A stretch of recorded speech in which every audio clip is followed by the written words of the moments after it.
So hi! Welcome and welcome back to my YouTube channel, and for today's tutorial, ituturo ko sa inyo kung paano nga ba enabled ang NFC sa ating GCash account. But first, can you subscribe to my channel? Don't forget to hit the subscribe button and the bell to notify you for my new updates. And if you want to learn more, just keep on watching and let's start. So ayan guys, for today's video, i-open lang natin ang ating GCash account or yung ating GCash app.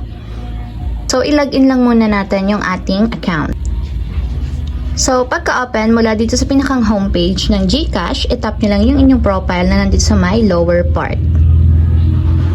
And then dito guys, hanapin nyo lang yung settings dito sa profile. And ayan, dito sa settings guys, tap lang natin yung NFC. Tap lang natin yung enable para ma-enabled.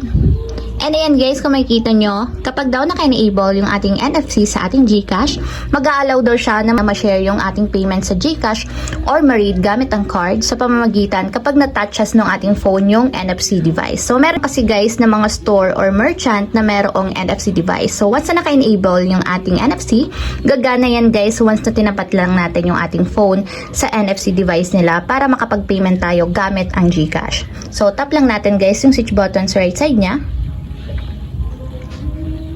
And kung makikita nyo guys, naka-enable na siya and pwede na tayong magbayad sa pamamagitan ng tap to pay.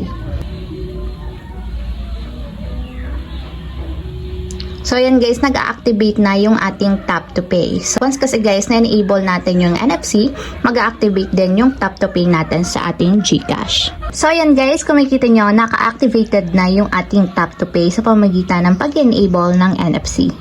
So, you can now enjoy seamless and secure transactions with just a tap. Happy shopping! So, makapagbayad daw tayo ng seamless and secure transaction kapag itatap natin yung ating phone sa mga NFC devices. So, tap natin guys yung start tapping.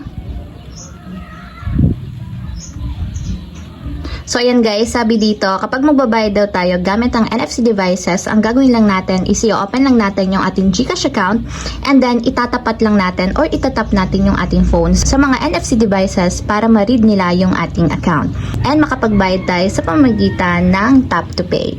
So, ayun lang guys, ganun lang kasimple kung paano nga ba enable ang NFC sa ating GCash account. If you have a question, kindly comment down below and don't forget to hit the subscribe button and the bell to notify you for my new updates. And thank you for watching! Living life, every day, late at night, not okay.